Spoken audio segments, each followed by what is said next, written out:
play my part. And again, please turn your phones off. If anybody just walked in, get those phones turned off, because we are recording it, and you will be able to purchase this as a DVD here in the next couple of weeks when Bill gets those ready for me. Tonight is our 57th night at the museum. We've had a lot of great speakers, and I know tonight we're going to have 2 more great speakers. We've kind of put the old saying to the test this week: if the good Lord willing and the creek don't rise. I was really worried. I gave Lida the option of postponing it till May, and she chose to go on, and I think that was probably the right thing to do. I know there's probably a few people here that had a lot of things happen this week as far as water related, and there's some folks that would probably like to be here that can't get here unless they got a boat. So they'll be able to purchase the DVD. Who would have thought that Prothrow Creek would have caused this much problem? Just the name. Just the name, Prothrow Creek, would have caused this much widespread disaster. And if you don't know where Prothrow Creek is, it's that little Important creek. Important creek there, kind of right there by on Shepherd Street by Mike Elshout's place, isn't it? That kind of runs behind the vegetable stand there. But I'd like to apologize for Lou Snook not being here tonight. She's been, I talked to her yesterday, and she sounded about like I did last week, so she's very much excused. And a lot of you may not know that John Agan has been in the hospital for over a month.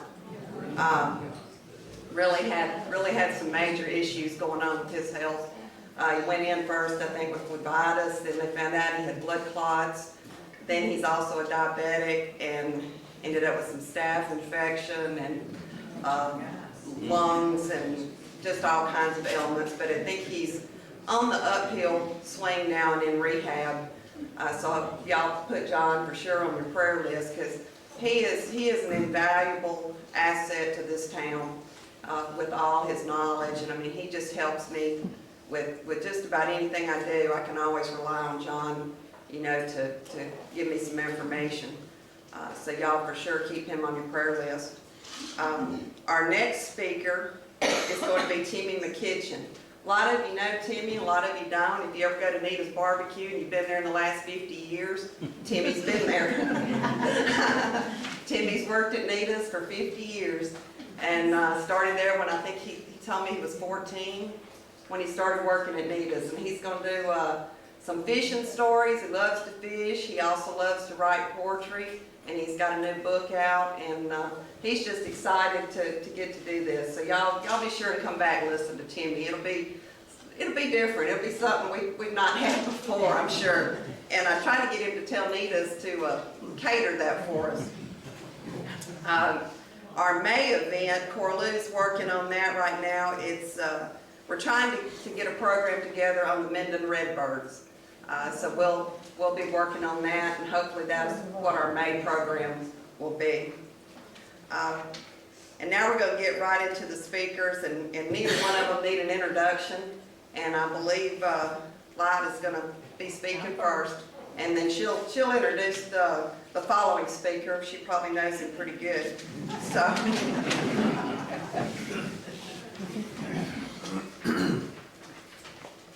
Hello, everybody.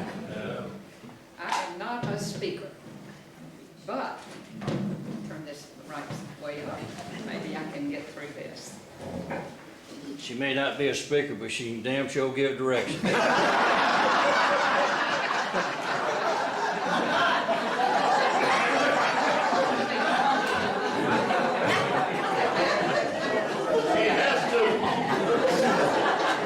James is not going to need a microphone. I think we've had a demonstration of him. I want to thank Shelley and the museum. I'm sorry, Lou's not here tonight. And Corlou. Corlou gave me a direction. Now, Lida, you and James have to do a program. So here we are. And I certainly want to thank Jeff McBride, has been Johnny on the spot with, because I knew I could not do this without a PowerPoint program. Well, I can do a computer, but that's as far as I can go. So, we will get started. Here I am as a probably, well, it's 1943, 44. I was 5 years old. And this picture was in the Minden Herald at that time, I believe. Somebody can remember the name of the newspaper, but it's changed names through the years. Anyway, that was the war effort, and that says the U.S. Navy. I don't know where this little uniform came from, but it arrived at my house, and I put it on, and I went downtown, and Mr. Atkinson took my picture, and it was in the paper, and I never saw the uniform again. So it was, I think they called them waves. They were wax and waves, and the Air Force had WAFs. I forgot what that was. Okay, so the next picture, Jeff said, we need a vintage picture of you, Lida. And I thought, well, I didn't want one of those with a bouffant hairdo. And some of them, when I was 12, I really looked pitiful. So I just chose this picture of James and my wedding. In fact, the first picture, of course, everyone has figured that out, was my daddy and James' daddy talking at the wedding. It was a wonderful picture of those two guys.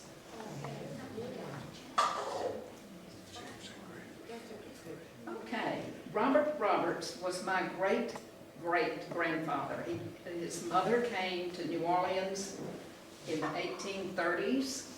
They arrived in New York and somehow got down to New Orleans. He was indentured to a joiner where he learned the carpentry trade.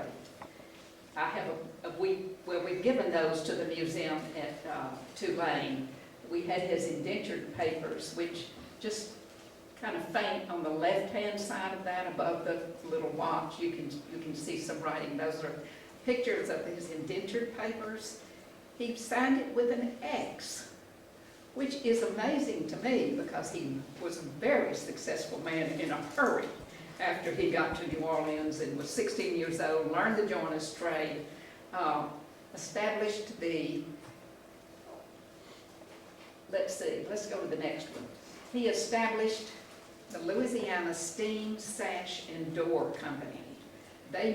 What they specialized in was all of the curly-Q molding that you see down in New Orleans still today on all those wonderful cottages. That's where it was made, in my great-granddaddy's factory. He was successful, and this is his home on St. Charles Avenue. It was torn down, I don't know exactly when, but it's no longer there. But it was certainly a showplace. This is the Roberts family. My daddy on the left, my Aunt Lida in the middle, and Daddy's father, Willard Roberts Sr. An interesting thing about my name, L-Y-D-A, which no one can ever get to begin with if they don't know me. I was named for my Aunt Lida, whose name was Eliza, spelled with an I. So where they came up with the Y, I don't know. I think they were trying to be fancy. Mother and Daddy married, and in the about 1935, and Daddy was a representative for the United States Gypsum Company. He had a southern territory of Alabama and Mississippi, and he heard through a friend that there was a lumber yard for sale in Minden, Louisiana. So he bought the lumber yard, and this says 1939. That picture was probably made a few years before that. Mother and Daddy arrived in Minden in 1938. I haven't told you, well, we'll tell you about my mother's family in a little while. Anyway, Minden Lumber Company later became Roberts Brown. Some of you remember that. Later they downsized. Mr. Brown went to the People's Bank and ended up president of the People's Bank there. And Daddy had continued his business. He downsized somewhat into just paint and He didn't sell lumber anymore, but the paint, Daddy says paint put the girls through college, so Pittsburgh paint, here I am. Later, they had the gift shop over on Union Street, and that's the history of their business. World War II, and here I am in the paper again. Mother was a great scrapbooker. Thank goodness, because who would have had all of these pictures? That is Lida Roberts, the daughter of Mr. and Mrs. Willard Roberts, and I was 9 months old. Okay, now this is one of my favorite pictures. I'm a year old and I have my finger in the birthday cake. Looking on the very far right is Edward Brown, and my sister on the far left, and in the middle is Cora Lou. We were neighbors, and Cora Lou and my sister Suzanne have been lifelong friends, still today talk with each other on the phone and have a great time.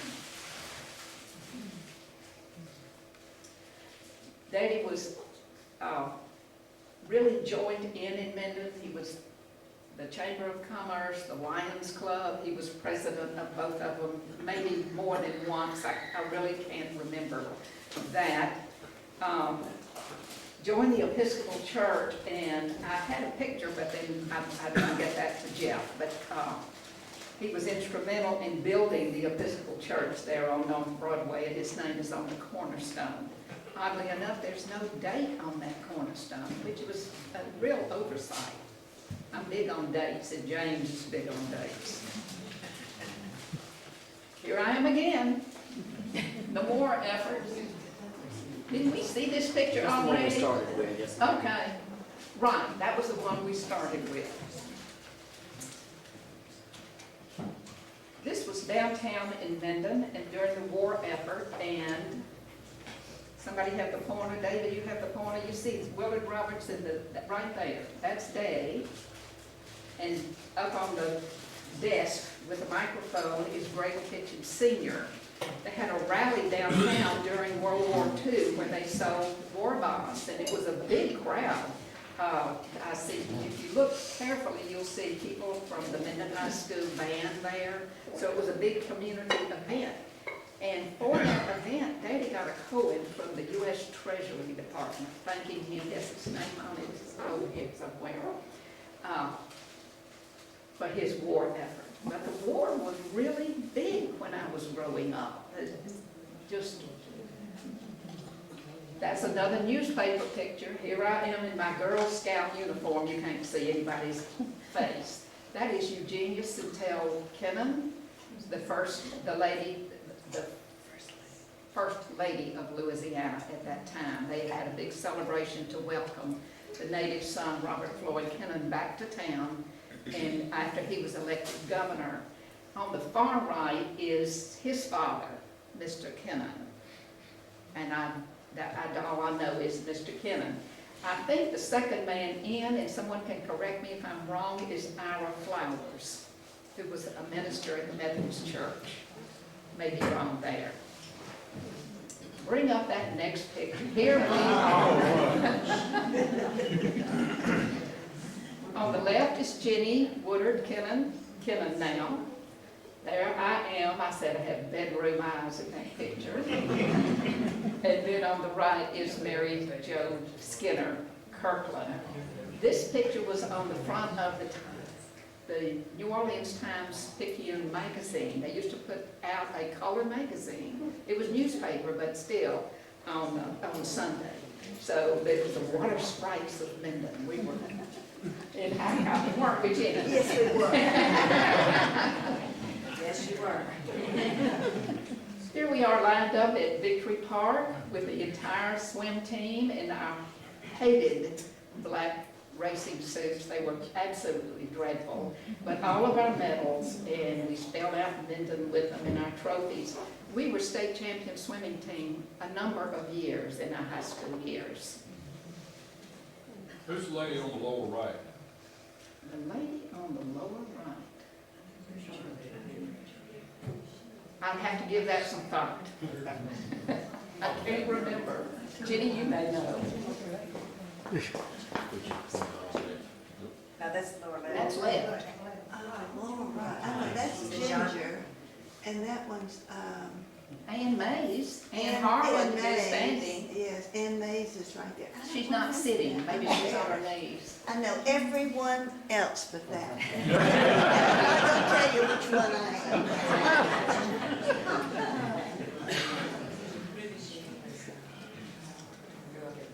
These wonderful portraits of my mother and daddy were taken the day that they finally retired.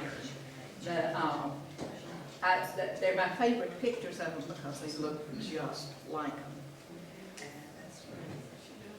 A bit about Mother. She was a very strong woman. She was very talented.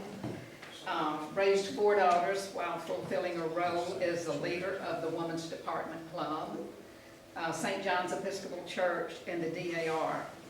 She was a force to be recognized in Minden. She led the charge, and I'm going to tell you it was a charge. Tommy, you would have gone out the back door when she came up there and said, "You cannot cut down the Arizona ash downtown in the middle of Minden that is still there today." She and her DAR lady, her Women's Department Club ladies went to the mayor and ordered him to change their mind quick. And that's why it's built up on a mound, because that was the natural land at that time. Another thing she did was created that small pocket garden that is just before, now some of you older people will know what I'm talking about, just before Fort's Newsstand. It's the little triangular garden as Monroe Street goes down behind it. She went to tell Dr. Sintel, he owned the property, that she wanted to put a garden there. It would be pretty for the city. And he said, "Well, you know, I own that land." She said, "You can have it back if it doesn't work." So as I said, Mother was there. She was a force.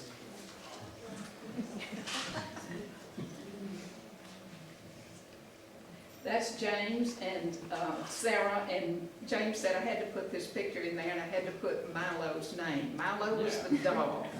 Everybody in town knew the dog because he rode on the back of James' toolbox up in his pickup, and it looked to me like it was going to cause a wreck every day, but it never did. Funny thing about Milo, he was a pickup dog around one of our plants way down in the country, and he came every day to get the scraps from lunch. People had lunches and ate. And so James talked the lady into letting him bring the dog home. And James says, "You know, that dog will never come to me." And I said, "Well, whistle, whatever." And he said, "Well, it just won't come." And I said, "Oh, well, I don't know. I can't help you there." And about 3 or 4 days later, a lady called and she said, "Is this Mrs. Madden?" And I said, "Yes, it is." And she said, "Well, I'm so-and-so. Your husband got my dog, Malo." And I went outside and I said, "Malo? Boy, here she goes." But James called her Milo. And there they are, just finishing up Sarah's house. And that's a great picture of those three.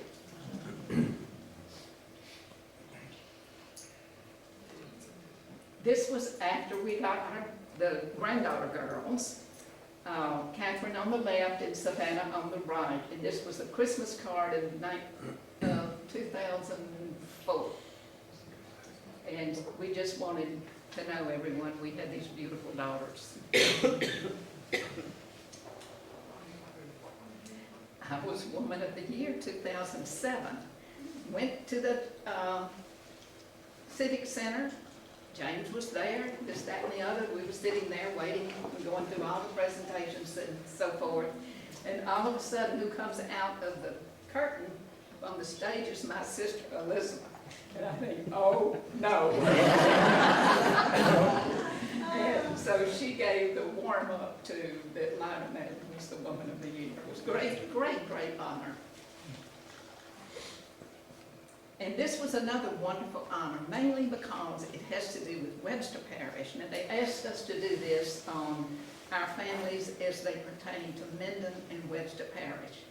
I am president of the Webster Parish Library, and not every year, they say, so this, I'm bragging, I'm sorry. They give an award to one person in Louisiana that made a difference in the public libraries. And so I got the award last year. It's the Mindset Award, and it's very meaningful to me.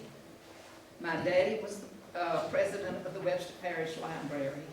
Next was Warren Dietrich, who got the Mindset Award. Next was Henry Hobbs, who also got the Mindset Award. So Minden has been very, very well represented and honored statewide. And not only that, Mr. Mindset was from Shongaloo. He was a native of Webster Parish and was very instrumental in promoting libraries. This is Catherine and Savannah. We took this picture. I have taken so many pictures at the back door. Every year when it's time to go to school, the first day, I say, oh, wait a minute, I gotta get my camera. So I get my camera and they line up and I go another picture at the back door. Catherine has on her regulation khakis and collar shirt that she has to wear at Glenbrook. And Savannah, and they, I don't know why they were in such stitches, but they were laughing and carrying on. And I asked them, I said, do y'all mind if I use that picture? Oh, Grandma, we love that picture. I said, well, now you don't have on any makeup and your hair's not done, no, but we were having a good time. So 2 days later, Savannah went off to school in South Carolina. And this picture, a lot of people don't know that there were 5 Roberts girls. Daddy was married previously, and we have a sister named Megan. And last year, I'm having the best time in the middle. My sister Suzanne turned 80, and her son threw a party, and we came in from all over the country and had a wonderful weekend in California. And there is live on the right. Let's see where I have this. I wrote this down. I said, do the math. The first picture was in 1939. Meg, our half-sister, turned 92 days after this picture was taken. Suzanne was 80. Anna is my sister that lives in Florida. She just turned 70. And Elizabeth is in there, 75, I think. No, she's not 75, she's 72. 72, so there are the Roberts girls. Elizabeth, on the far right, lives in the Pacific Ocean, way out in the Marshall Islands right now. He has a job, took a contract job out there for 2 years, so they'll be back in Minden. But right now, I am the last living Roberts girl in Minden, Louisiana. I'm so happy to have had this opportunity to share my life with you. I am the culmination of my life here in Minden. My childhood, my school days, Minden High School, my marriage, my children, and my grandchildren, and the extreme good fortune of Madden Contracting Company that has enabled me to give back to the community, something that I very strongly believe in.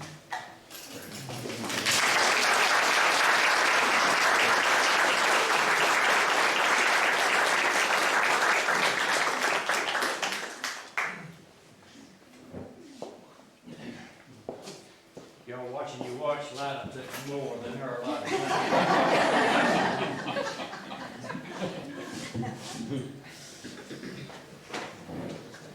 One thing I want to do before I get started is really thank y'all for coming and being a part and sharing this day with Lida and I.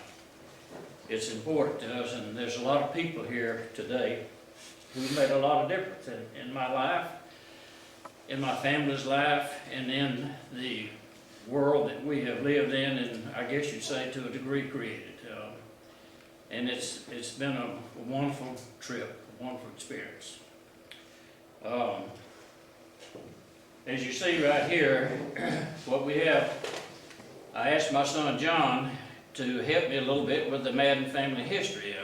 I knew very little about my family history. My granddaddy, Madden, who I was very fond of, told me one time, he said, I think that your great-granddaddy came into this country and he was a school teacher. He traveled on a horse, he would go through communities, and he would stop at those communities, and the kids in those communities would come and he'd teach school at somebody's house or something for an extended period of time, and then he'd move on again.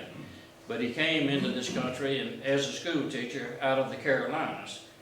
He also later became a farmer, and as my granddad said, a pretty successful farmer.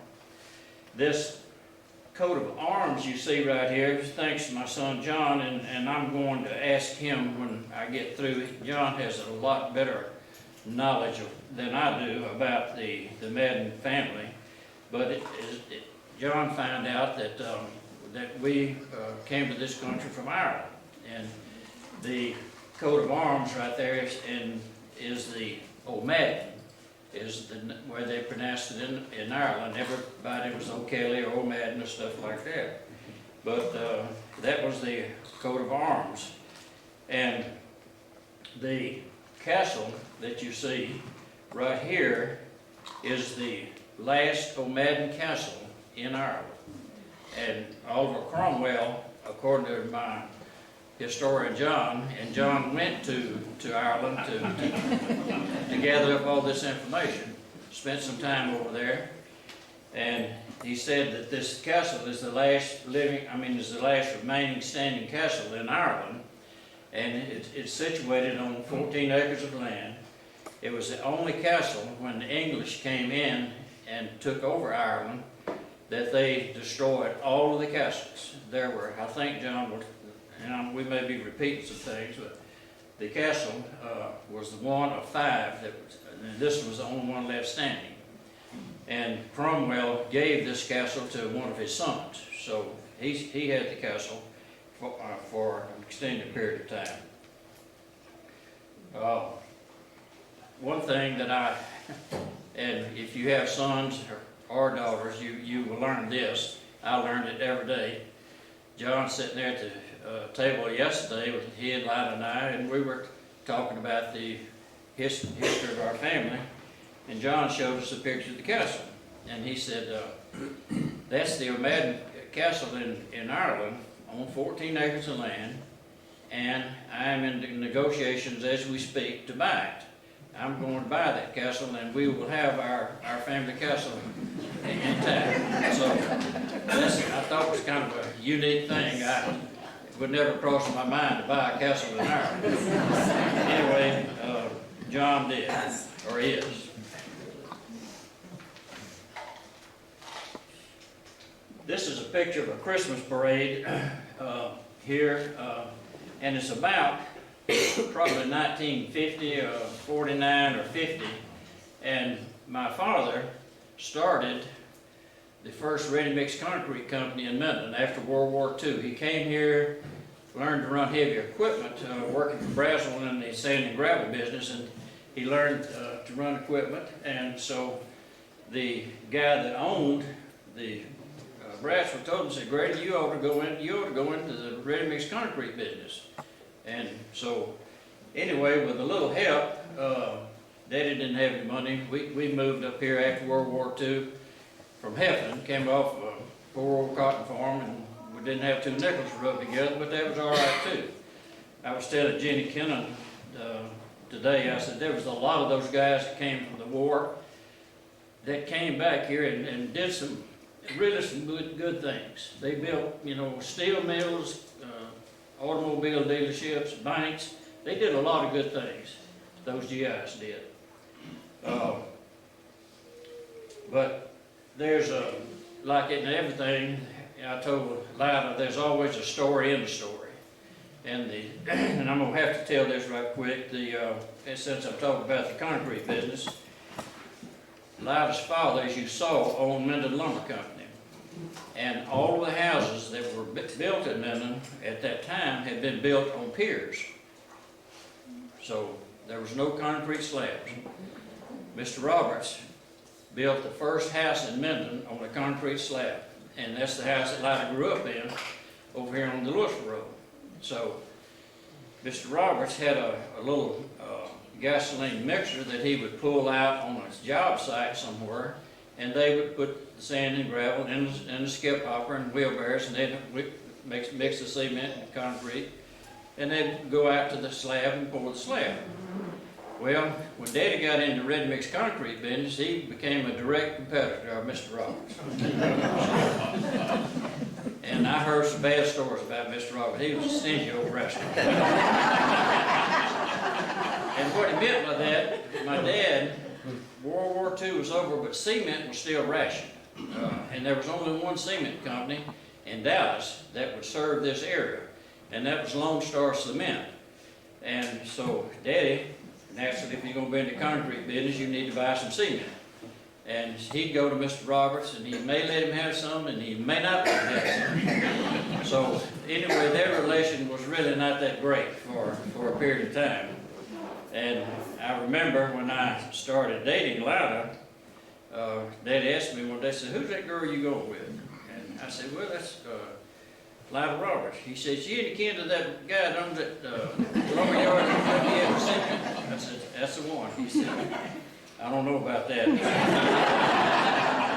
Anyway, that's kind of the story within the story. And Daddy went on though and did that, made a successful business out of in ready-mix concrete, and like I say, all that was kind of coming together about time that Robert Kennedy got elected governor, and they built the 4-lane US 80 from Minden to Shreveport. Robert Kennedy made that commitment to the people that they would 4-lane it, and so Daddy, in the ready-mix concrete business, furnished a lot of the concrete for all the bridges and things like that. So that's kind of where he got a little start in the construction concrete business. Later moved into the business of he acted as a subcontractor for a firm out of Dallas that had the contract, Texas Bitchaletti Company. And so Daddy did a little subcontract work, and ultimately, I guess maybe a couple of 3 years passed, and so Daddy wanted to be a highway contractor. So he started his highway business. This business was Madden it was J.G. Madden. Back up one more time. It was Grady Madden, Madden Supply Concrete Company. Then it went from there to J.G. Madden Contractor. And ultimately today, y'all know us as Madden Contracting Company. The picture on the left is my dad, Grady, and the guy standing beside him is a Webster Parish boy named Leroy Sanders. Of course, both of them are gone now. But Leroy was an exceptionally good heavy equipment operator, and he and Daddy were very, very good friends.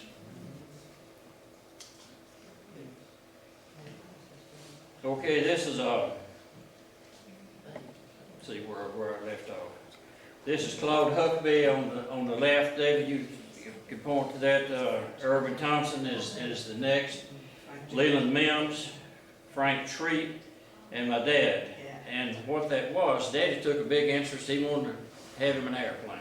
He couldn't afford the gas for one, but he wanted an airplane. So Daddy got out there and did the work on his own nickel, and they didn't have any lights. They couldn't land at night or anything. So Irvin Thompson, who was head of the gas company here, got with Daddy, and they put gas lights on the Minden Airport. That was the first lighting that we had on the Minden Airport.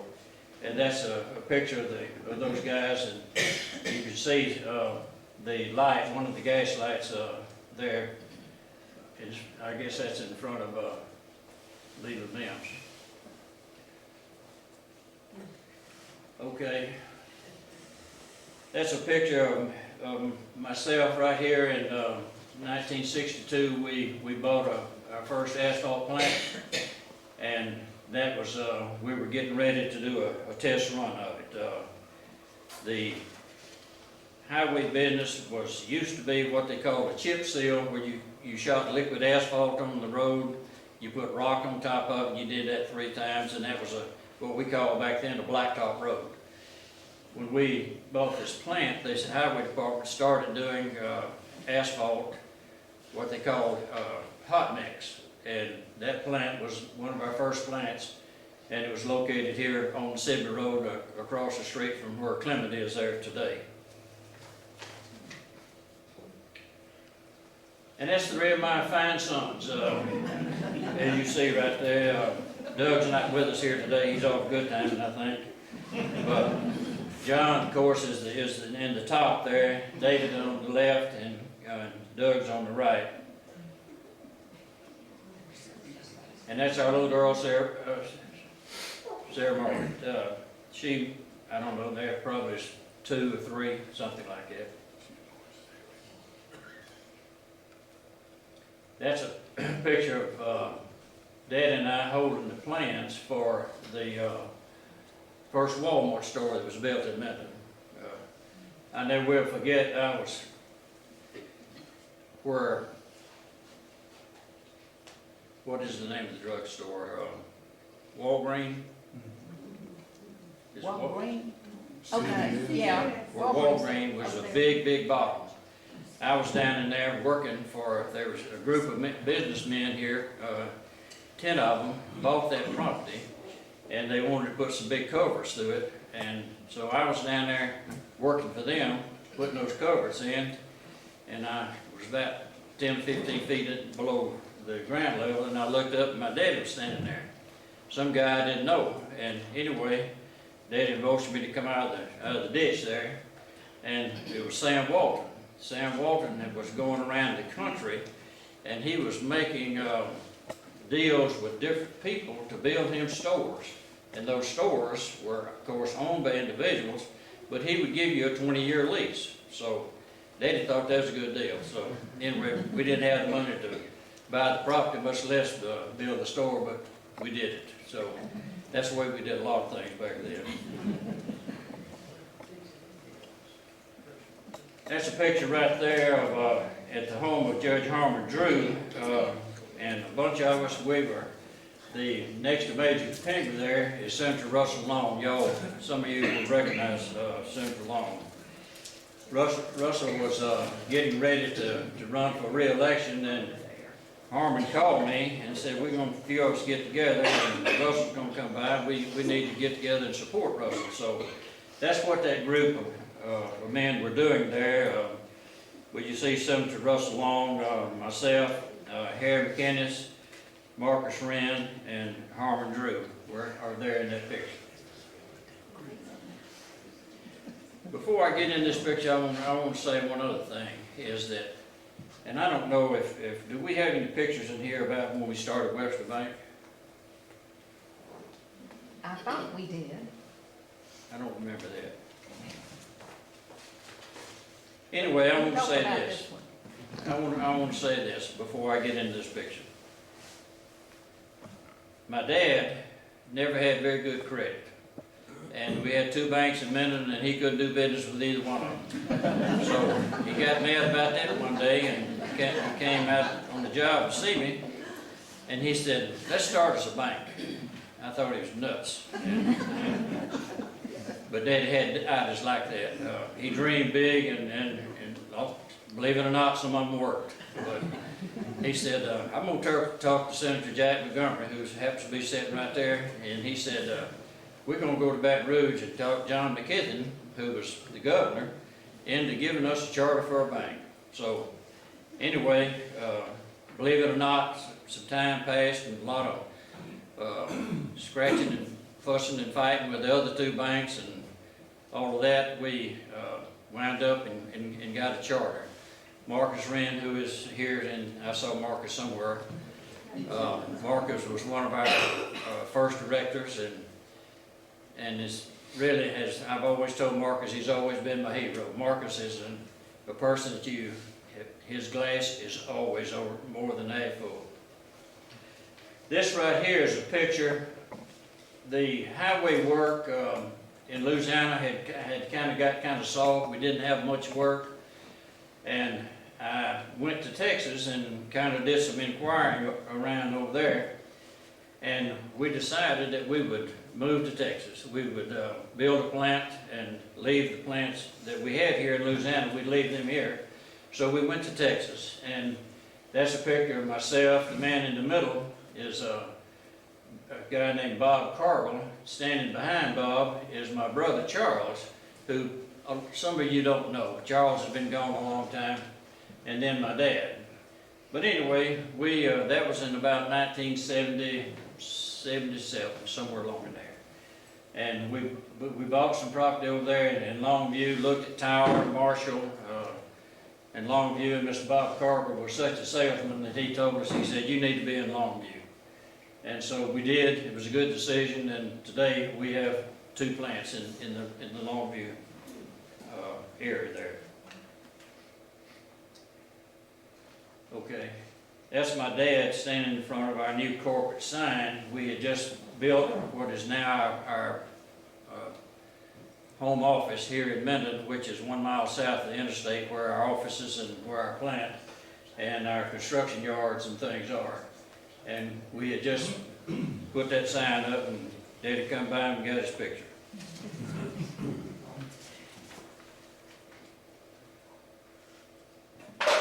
Okay, that's a ceremony we had out here. They struggled for a pretty good while. They kept wanting to build the service road. Everybody heard about the service road.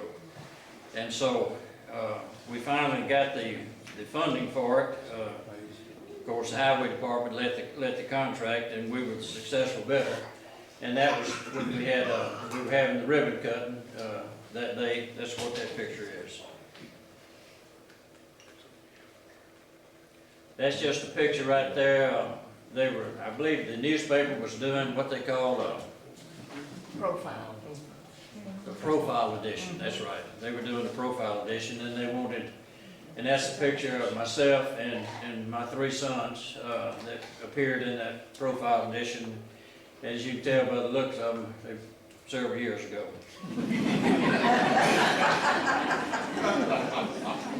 That is an award that I'm very proud of, and there's one man in this room today that is directly responsible.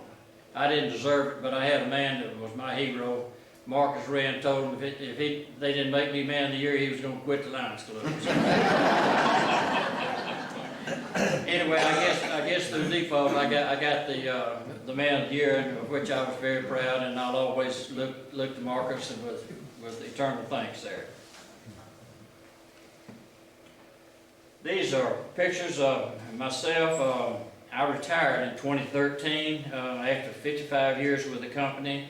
The top picture, David, is Doug, our oldest, and John on the far right, and David at the bottom there.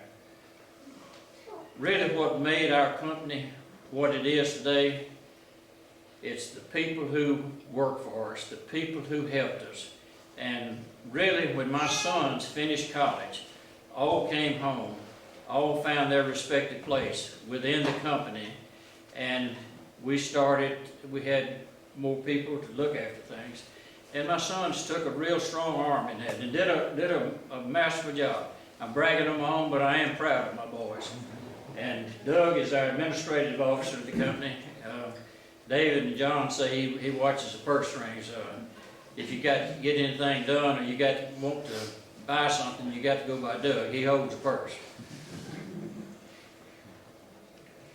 That's a picture of my mother. Mother died, as most of you know, here on January the 26th of this year. Mother was 96. And Mother worked very loyally for the company. In all companies, there's somebody that holds these things together, keeps the ship in the middle of the stream. And Mother was that kind of person. Mother worked for 50 years at that company. When she retired, Mother said, I know it's time for me to retire. Mother you've seen these long legal pads, yellow pads, all the attorneys used to have them. Mother still did all of her accounts payable on that legal pad.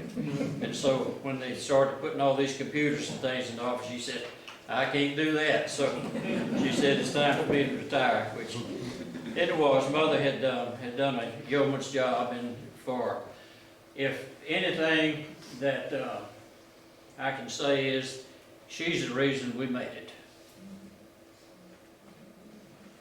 Okay. This is just, again, our company sign that we just saw the picture of my dad standing by. And I wanted to title this, I think that a lot of people have heard the name Madden. You know, you see our trucks up and down the road and all the orange barrels and stuff that you have to go around and things like that. We've been the constructionists for quite a number of years around here, and have tried to be. We work hard to be a dominant player in the highway business. And while we don't build every road, I'll say this to you tonight. You won't leave here and drive anywhere that you won't drive across a road that we built. And that goes a long way. It goes nearly to Dallas. But South Arkansas, Northwest Louisiana, and that's what we did. That's who we are. And that's why I thought it would be interesting to you for us to show you a little bit is this is what we do. And our world's changed some, largely due to my sons and their interest in other things and feeling the need to diversify where we didn't have every nickel invested just in our highway business. And so we've done some diversification. That's just a picture of a flag.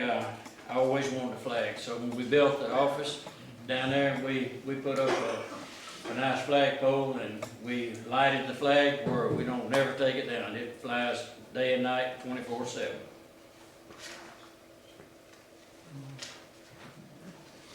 This is a shot of our Minden plant. We put that, you see those tall silos and things, we put that up in about 72 when we started to develop that property. You see the long building behind it, you can't see all of it. That's a building that a lot of people thought we were kind of crazy to do. That building is about, at the eave height, it's about 45 feet tall, 150 feet wide, and about 800 feet long.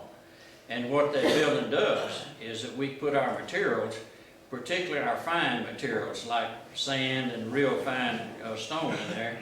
And what it does is that we can run the same production because we kept our materials dry.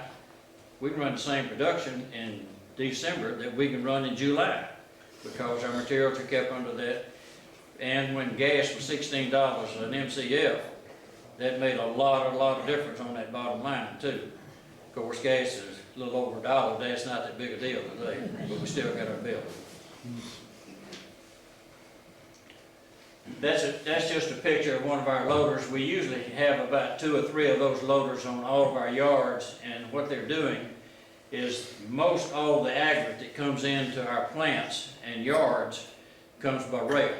We do have a couple of facilities that own the river, but those that's a rail yard that we have all the unloaded stuff in, and I'm going to ask John to talk just a minute about that too. John's our rail builder. This is a part of a new fleet. We've just purchased about 60 new trucks. These trucks are they're expensive, but these trucks we hope to be able to serve our needs. You cannot depend on getting out here and hiring people to haul product for you. You have to be able to haul it yourself. And so that's part of the, we sent part of the fleet to Texas, and they're domiciled over there, and the other half of them is here in Minden. That's our training center building, and what that is, that building, and if you'd asked me this ever, I would have told you had to be crazy. But we have got to the point today with this EPA, with OSHA, and with the Bureau of Mines and all these regulatory agencies that we come under, we have to spend quite a bit of time training our people.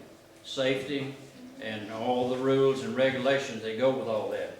So we built that building, and it's has the same stuff in it, kind of like we have here. We have a video screen, and largely David and John teach those classes, and we do it in the wintertime primarily when we're not as busy building roads, but because of all the federal regulations and so forth, we have to train people, and it's the safety, which is a good thing. We don't want any of our people hurt, and a lot of people coming today are new people to the industry. They don't know about some of the dangers. So Dave and John spend quite a bit of time training those guys every winter and we've been very fortunate. We just hadn't had, knock on wood, we haven't had much problem with accidents and things like that.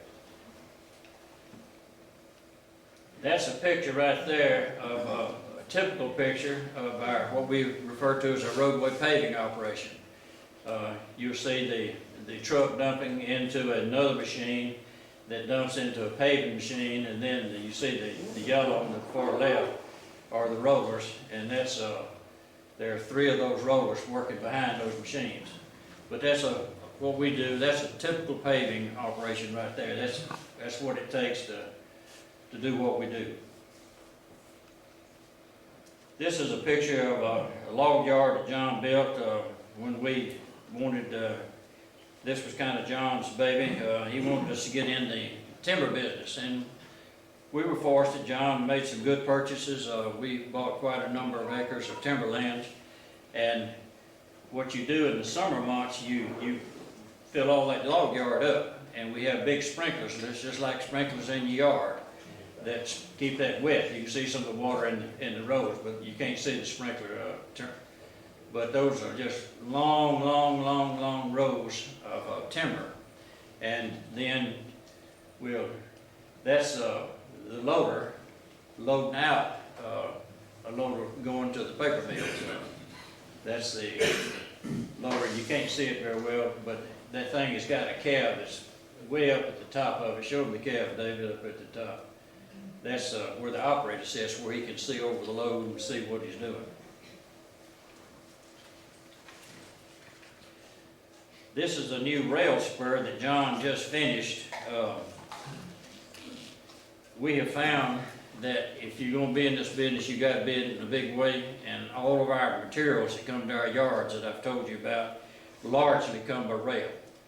And as a result of that, we've had to build all of our yards. We had a 20-car shipment, and we thought that's a big order. Today, those are 125 cars, and they're all have crushed stone in them. They come to our yards. We have, I think it's 24 hours to unload them and release those cars. Normally they leave the engines hooked to them, so when we get through, they'll bring a crew in, take the train and go back to the quarry and take another train to another plant or either back to that plant.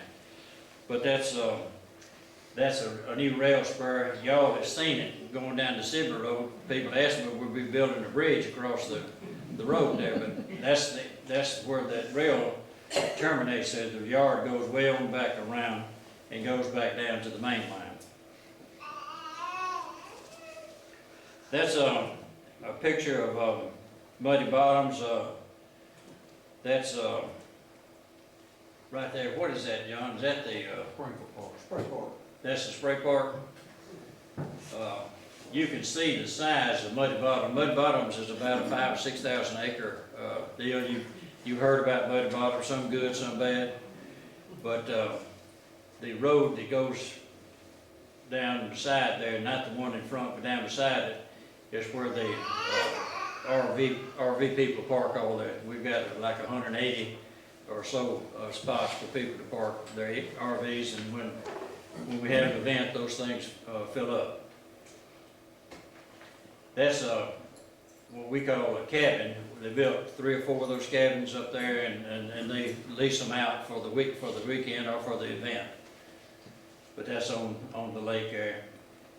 That's the stage. That's the amphitheater, and where you have, they got these rock bands, and y'all know what rock bands are. But anyway, that's where the music's made, and that's out in front of it there, where you see the concrete pad and all. That's where all the boys and girls and all the muddy attire, they park all those 4-wheelers or ATVs out there, and that's where all the dancing takes place at night. The shadow there, I guess is a shadow of the helicopter, John making pictures, I guess is what that is, or David Warren doing that.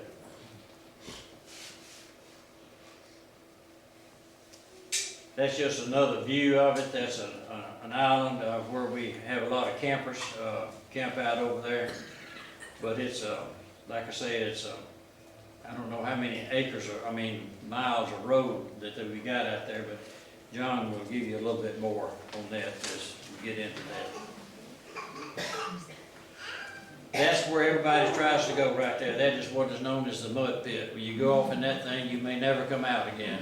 There's good many still lost over there we haven't found yet.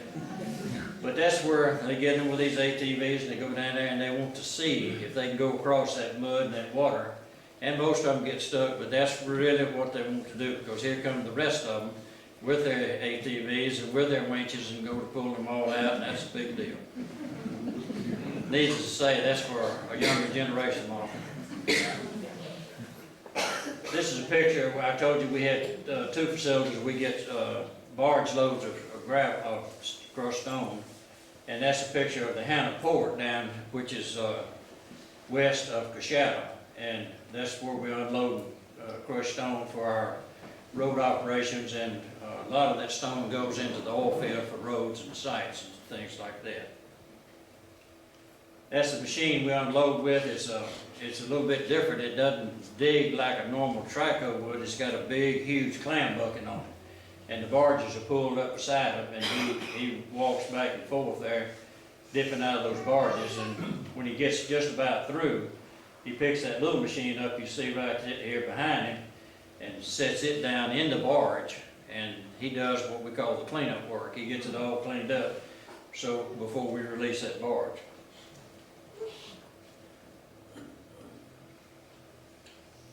Okay, this is, I guess, probably one of our newest plants. David built this plant in Texas.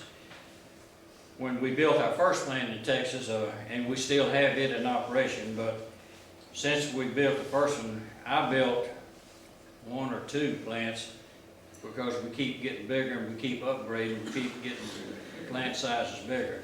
So David built this plant, and it's really our flagship plant. It's the plant that really can turn out a lot of product, because over there we do sell a lot of product into the retail markets. But it's kind of our flagship for Texas. That's just another view of it there when you can go through the gates and go back into the plant. That's just the back side of the plant there where you see the bins and the silos and stuff. That's where all the material goes in, the bins on your right, and goes through the drum, goes up the drag sled into the silos, and then goes into the trucks.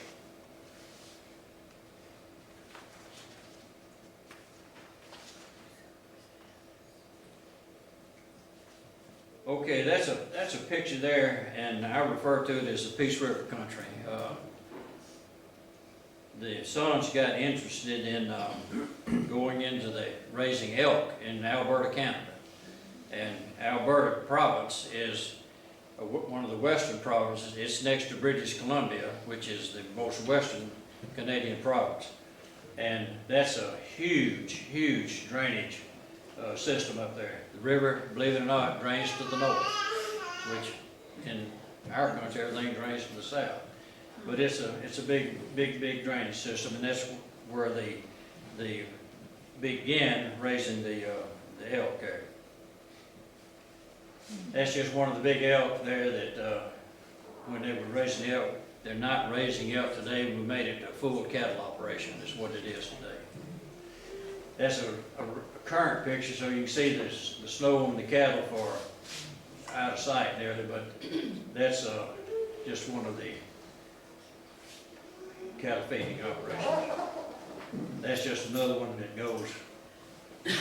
And all the feed up there, we raise all of our feed, and we don't have any hay. It's all silage. All the stuff we make it there on the ranches. There's 2 or 3 of those ranches. That's a picture of Doug standing in one of the we call it pea fields. John, is that right? That's a wheat field, actually. That's a wheat field.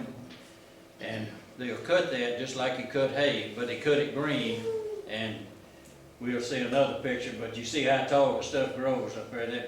They really raise the crops up there.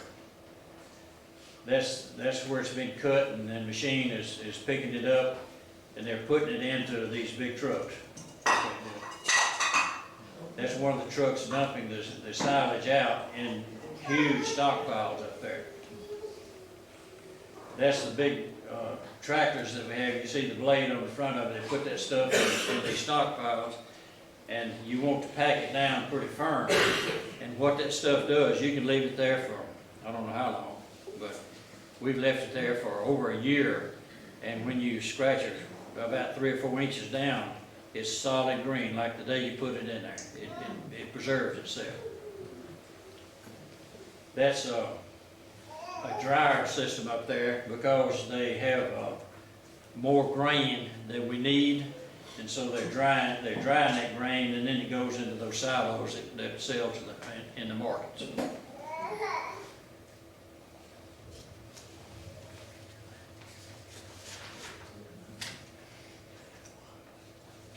And I think that about ends mine up. I want to thank y'all for putting up with me and listening to me.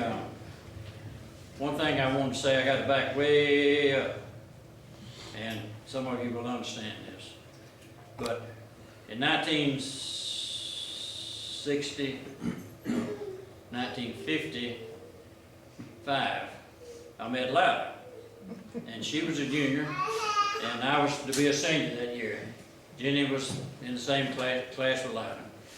And anyway, we had moved on the other side of town. Well, I always said we came off the wrong side of the tracks, and Loudon was what we referred to as a town girl. She lived uptown.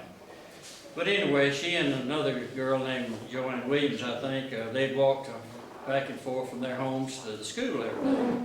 And I had an old ragged pickup truck. I'd blow the horn, wave out the window, and they'd never look right nor left.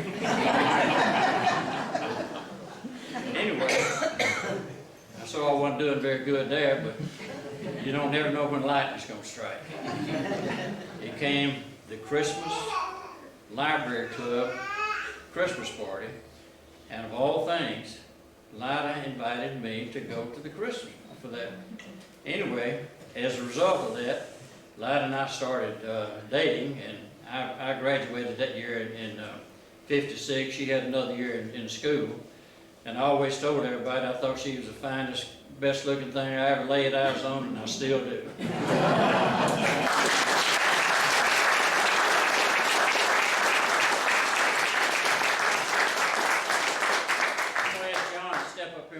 He's going to talk a little bit. We're not going to take much more time because we've about used our hour up, but we're going to talk a little bit about the rail yards and the... I'll be 5 minutes or less, so bear with me, please. I guess everybody always asks, every time I see them in Walmart or a ball game or something, you know, boy, it's hot out there, but you've been laying a lot of hot mix, and I always say yes. And that's never the case. David's the hot mix guy.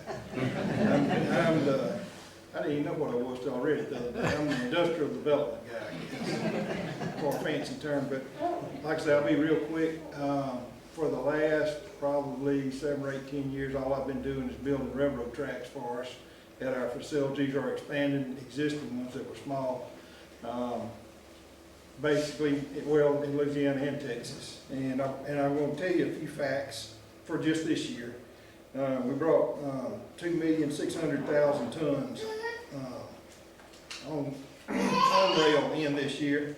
For the Texas side, it was 13,665 railroad cars. In Louisiana, that's 11,370 railroad cars.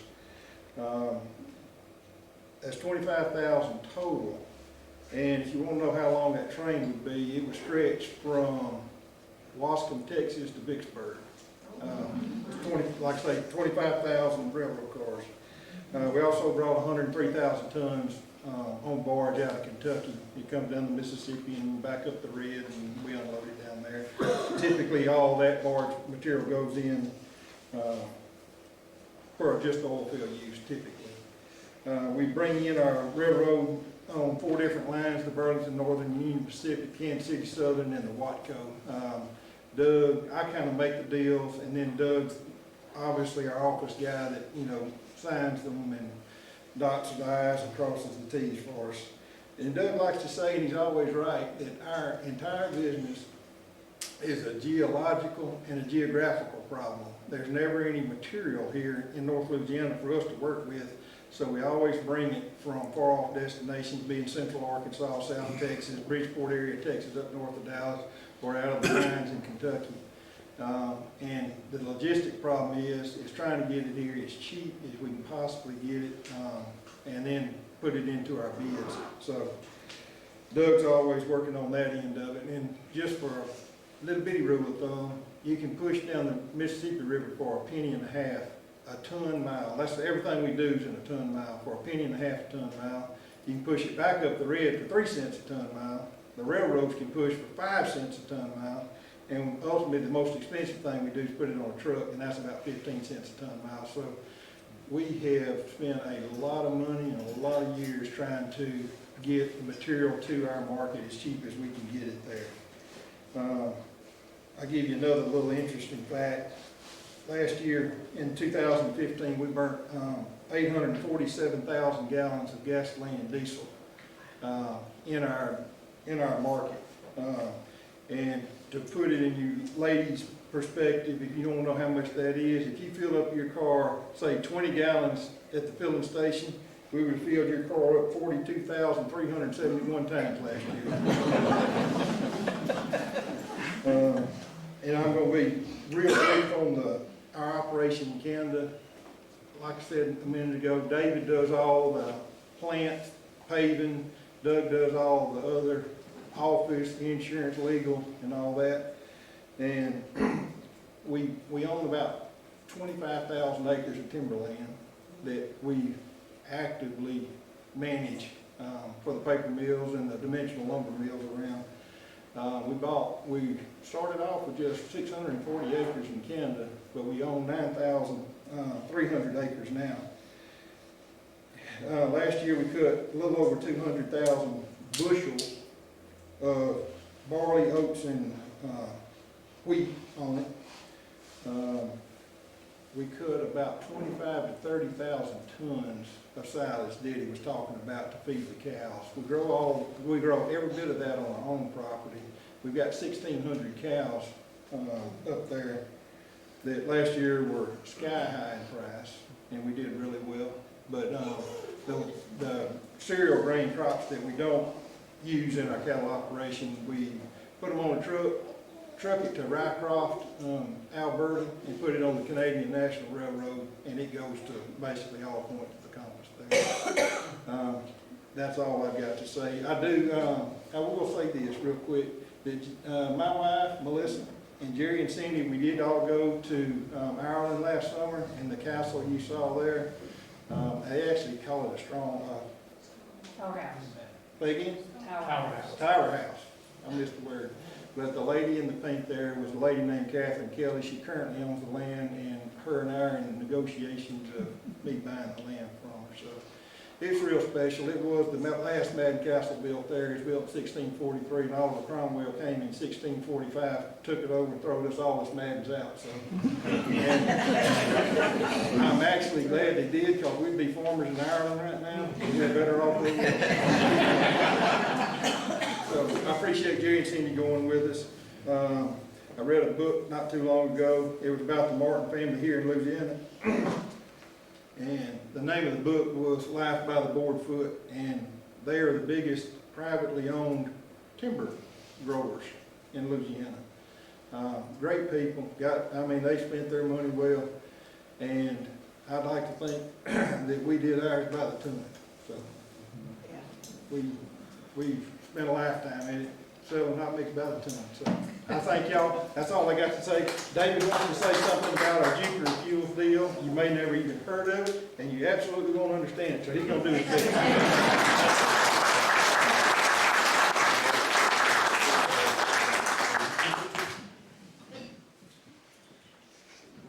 I wasn't prepared to talk about Jupiter Fuels until Daddy informed me this afternoon about 2:30 that I was going to.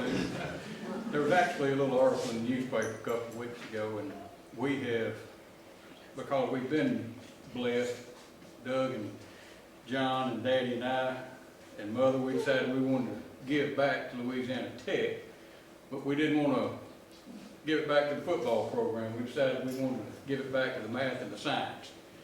And we teamed up with a couple of PhD doctors over there, and we are in the late stages of finishing up a nanowire catalyst, and nano is on the billionth of a meter scale, to convert natural gas to some type of liquid hydrocarbon. Let's call it synthetic crude oil for easy purposes. And we've been involved in that. We think it's coming along, and I told John earlier today, I guess ultimately through the contracting end of it, we burn up 800 some odd thousand gallons of fuel. We're gonna try to make our own fuel. Try to put it back. But we've been on, Minden's been wonderful to grow up in. We've been blessed beyond measure. I can't say enough good about my two brothers. I am the most fortunate brother to have them, my mother and dad, Connie, and sons, and the product of you all have made us what we are too. I can remember Corlew and Becky, they solid on me, and John and Skylar at Sunday school because we weren't doing right, and Al Jackson and the whole lot. Y'all don't see us a lot. You see our trucks, but we're gone way more than y'all realize. This year, John and all of our guys, we're going to spend about 6 to 8 months in Texas because Louisiana's economy is off a little bit. So Connie puts up with us packing suitcases, and we're just gone. We show back up Friday night, and that's what we do. But thank you a lot, and God bless you.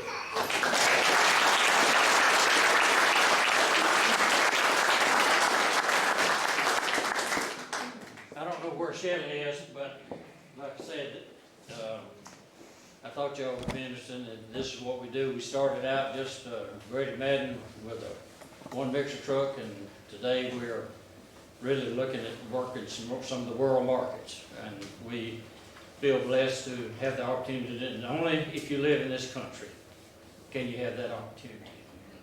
And thank you again. God bless you. And Corlew, you want to say something? When you're through, I do. First, this is my favorite story that I have to tell, but I have to get a lot of permission. You can tell it, whatever it is. About your mother. Okay. Of course, she told you how we grew up down the street. There were 2 houses in between us and them. And our mothers used to visit and have coffee every day. My mother and Daddy had a screened-in back porch. It was inside. Back then, there was no air conditioning, of course. So people would sit out on the screened-in porch and visit. Okay. Back then, people used to smoke inside. They don't do that anymore. I was 4 or 5 years old when this happened, but I will never forget it. They were having coffee, and Sue Roberts was smoking, and she asked my mother, said, I don't have an ashtray. And Mother said, I'll get you one. And she said, oh, never mind. Your house needs cleaning. What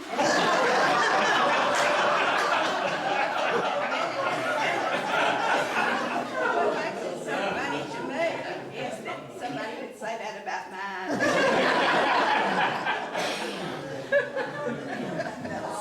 You know, one of the things that makes this wonderful is that we're all back to our roots. We're the people that we worked with and played with and grew up with and have come to love through the years. And I think that's what makes Minden one of the unique places, is that there's a lot of good feelings shared between the communities and with each other here in town. And like I said, I've always said that no man walks this earth alone. everybody has gotten some help at some point in time in their lives from someone. And we are very much an example of that. We've had a lot of help and a lot of blessings.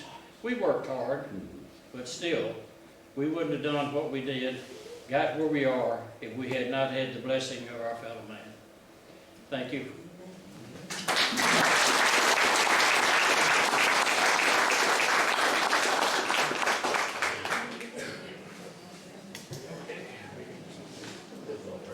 Don't forget, if you want to get a DVD, Phil will have them ready in a couple of weeks.